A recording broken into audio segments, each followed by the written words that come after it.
Hi, welcome back to Joe Blogs. This video is an update on the situation in Pakistan, and since my last report, unfortunately things have started to get a lot worse. Tens of millions of people in Pakistan were left without electricity on Monday, the Power Ministry said. It's the second reported major breakdown of the national grid there during the last 3 months. Factories, hospitals and schools across the country had no power for hours. It came after a voltage fluctuation in the grid occurred in southern Sindh province, according to the country's power minister. Traffic lights and computer screens went dark in Pakistan's commercial capital, Karachi. This was the scene at the Pakistan Stock Exchange. Outages were also reported in the capital, Islamabad. And in Peshawar in the north, some of the city's 2.3 million residents said they were unable to get drinking water because the pumps were powered by electricity. Commuters were left stranded at this metro station in the eastern city of Lahore. The sorry state of Pakistan's power sector is emblematic of an economy that's lurched from one International Monetary Fund bailout to the next. So as you've just seen, Pakistan is now experiencing major power outages across the whole of the country. And this is really a reflection of the fact that they've run out of cash because they're having to import large amounts of oil, natural gas and coal in order to fuel the country. And because they don't have any cash reserves, they're no longer able to make those payments. So in today's video, I'll have a look in a bit more detail as to why this power cut occurred. We'll then have a look at the infrastructure of the power supplies in Pakistan and what the challenges facing the country are.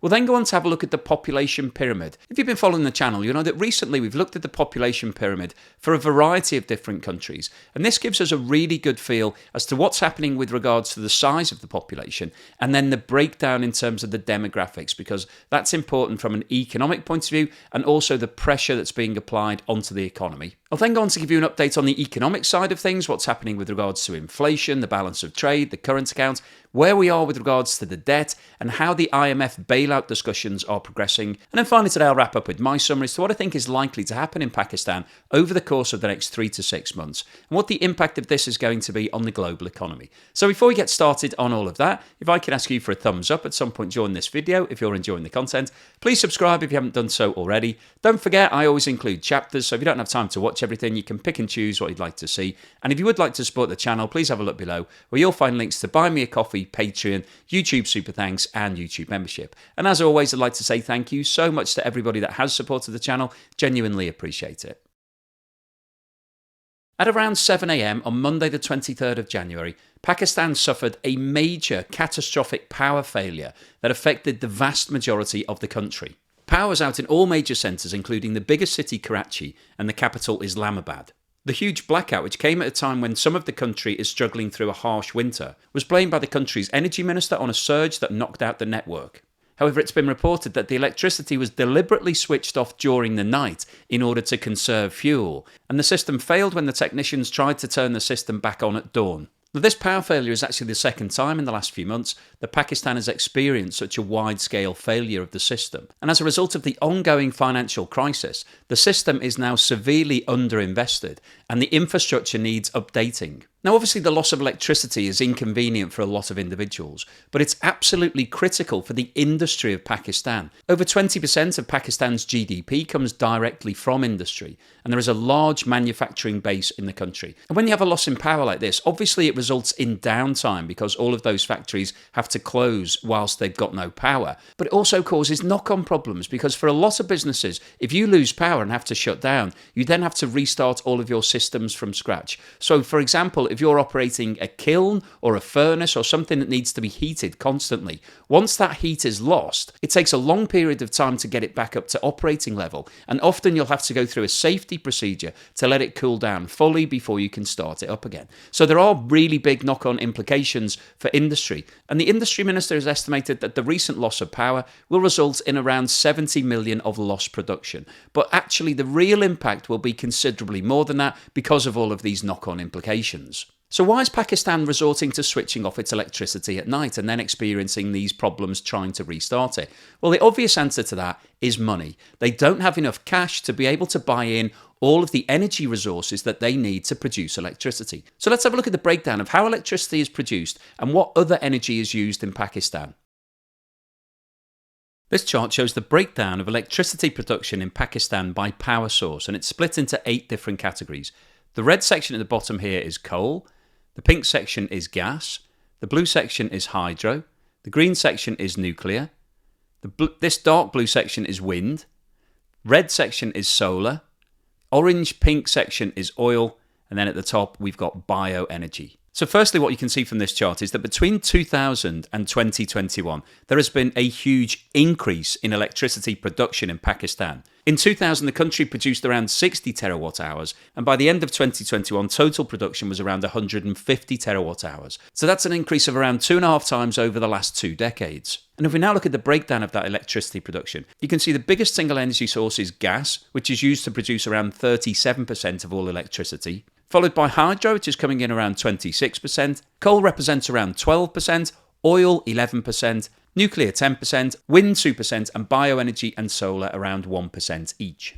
And this breakdown really highlights the problem for Pakistan because the majority of all of the energy that's being used to produce electricity is coming from natural gas, coal, and oil, all of which are having to be imported and the cost of which have increased dramatically over the course of 2022. Following Russia's invasion of Ukraine, we saw a huge spike in the price of all of those materials. That has come off a little over the last few months, but even after the reduction over the last few months, the current price is significantly higher than the long-term average.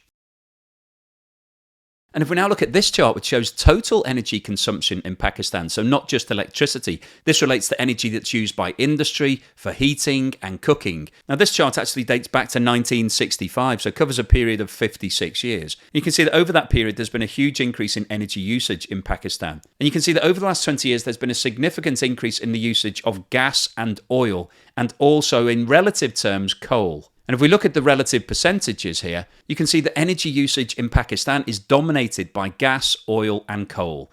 Gas represented around 42% of all energy used in 2021, oil represented around 27%, and coal 17%.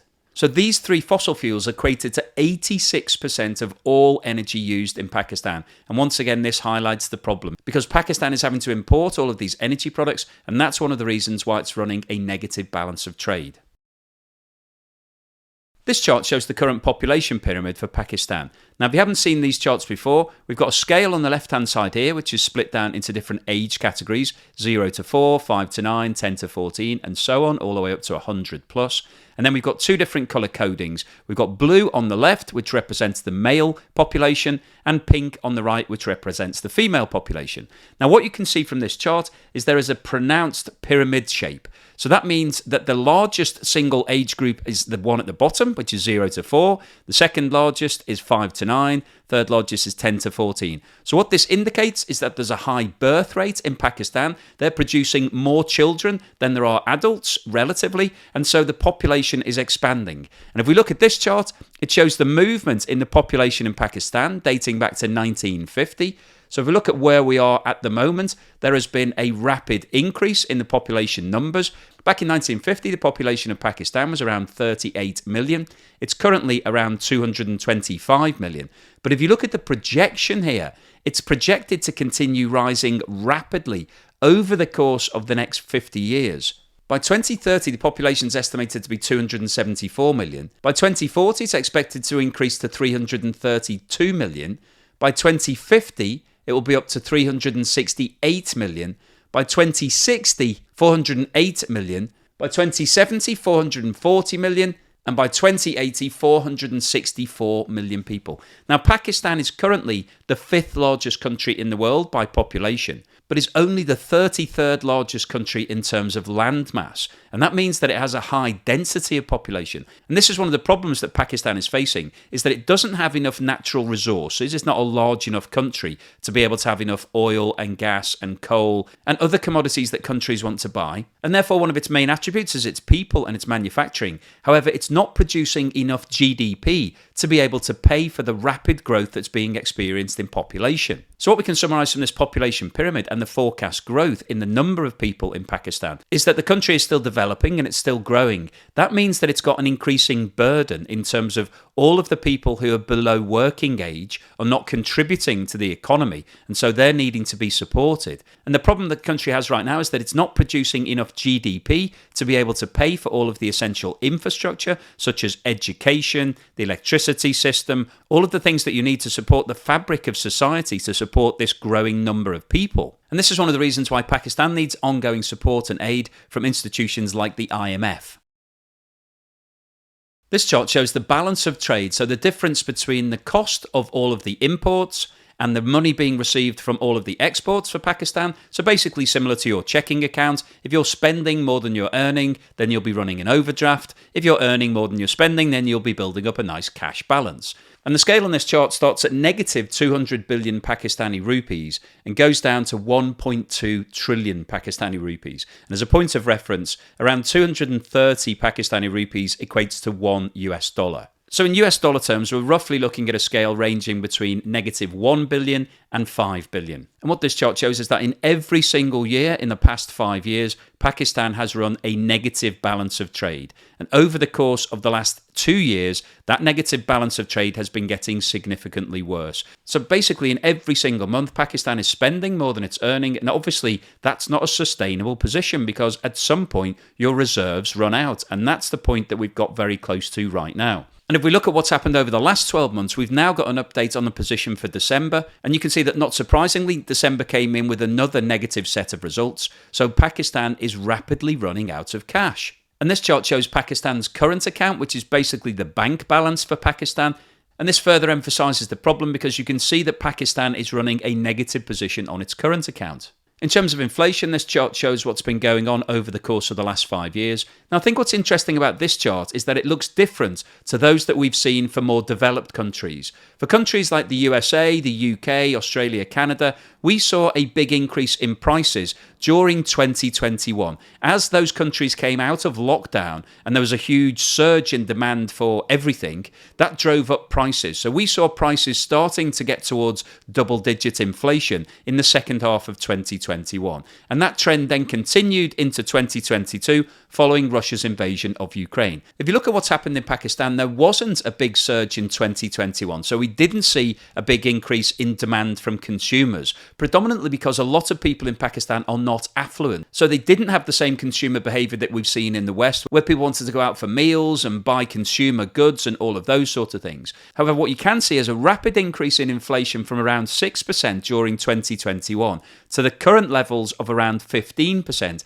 as a direct result of the increase in all of the commodity prices. So this was the increases in oil prices, natural gas prices, coal prices, and food prices, because Pakistan is importing all of those items. And as the prices went up in the international markets, Pakistan just had to keep buying. And this chart shows the movement in food inflation, which is a really important measure in Pakistan because a lot of people are below the breadline, so they don't have a lot of money. They're spending the vast majority of their income, if not all of their income, on food. And when the price of food rises, that causes a major problem for the poorest members of society. And if you look at what's happened to food inflation, it's followed a very similar pattern to what we just saw for general inflation. However, the levels are significantly higher. The cost of food is currently rising at around 35% on an annualized basis, which is more than double the general rate of inflation. And that is a major problem for a lot of people because they simply don't have any savings or any capacity to pay more for food. So therefore, they're having to buy less food with the same amount of money. So what's the summary and conclusion today? Well, I wanted to provide you with an update as to what's happening in Pakistan because I posted a video recently talking about the fact that they had less than 3 weeks worth of cash left to be able to keep buying all the essential resources. And the nationwide power cut that was experienced recently is a direct result of this. The authorities in Pakistan are trying to conserve and make the most of the existing resources that they've got. And by switching off electricity at night, they thought that they would be able to stretch things out, to be able to make it go further. But unfortunately, with things like electricity generation, if you switch off all of your supply, it can be very difficult to reinstate it. I've talked about this a lot with regards to oil and gas in respect of Russia. It's not easy to be able to just switch these things on and off. It's not just like going and switching your kettle on. These things take time to actually get back up and running. And what Pakistan have experienced is that they had a major technical difficulty and therefore were not able to reinstate that power supply. And of course, that has a major knock-on impact to all of the people and the industry within Pakistan. And Pakistan needs its industry to be working 24/7 at the moment to try to get GDP up, to try to get some of the income up, to try to then be able to pay for more energy to keep the lights on. So this quickly becomes a vicious circle, because if you cut off the power, all of your factories go dark, so they can't operate. Therefore, they can't pay anybody, so nobody's getting paid their wages. They can't sell anything, so they're not getting any of the income for that lost downtime. And so that puts even more pressure on all of these companies. And of course, all of these businesses are operating in the international market. They're competing with other low-labour economies. So if they can't keep up their production and meet all of their delivery targets, then they run the risk of losing contracts, of losing business, and then potentially putting even more pressure on the Pakistani economy. And as we've seen from the data in today's video, Pakistan is entirely dependent on the import of energy products to produce electricity, but also for heating, cooking, and industrial purposes. It's got more than an 80% reliance on oil, gas, and coal. So it's still predominantly using those three fossil fuels, and it's having to import the vast majority of that. And it simply doesn't have enough money to keep that arrangement going. Now, over the course of the last 20 years, Pakistan has tried to build some hydroelectricity production and nuclear in conjunction with some investment that's come from China, but it's simply not enough. And also the problem it has with hydro is it can be a bit erratic in terms of the actual delivery of that energy. So it still needs those fossil fuel plants to make sure that there's constant supplies, even though there hasn't been constant supplies over the course of the last week or so, obviously. And as Pakistan runs a negative balance of trade, it's very difficult to be able to work out how it's going to generate enough money to keep paying for those supplies, other than to ask for more bailouts, for more loans. But the problem with more loans is that it puts more debt onto the country. As I reported in a recent video, Pakistan now has around 62 trillion Pakistani rupees worth of debt, and it's having to service that debt. It's having to find money to pay for the interest to keep those debts current. So the more debt you take on, the more interest you build up, and it becomes another vicious circle, very difficult to get out of. And the other factor that we looked at in today's video was the population pyramid. Pakistan is a relatively small country compared to its current population. It ranks number 5 in the world in population and number 33 in terms of its landmass.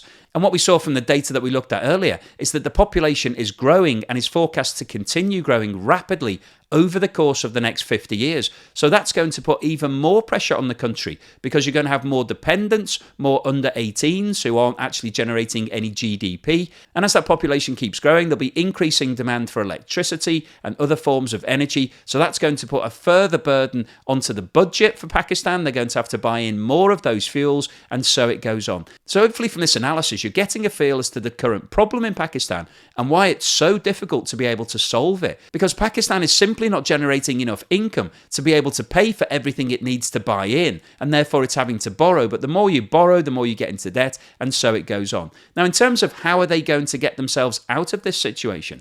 Well, over the course of the last 10 years, Pakistan has become very close to China. It's actually the biggest recipient of the Belt and Road Initiative investments. China's invested into a myriad of infrastructure, including power stations, road, airports, ports.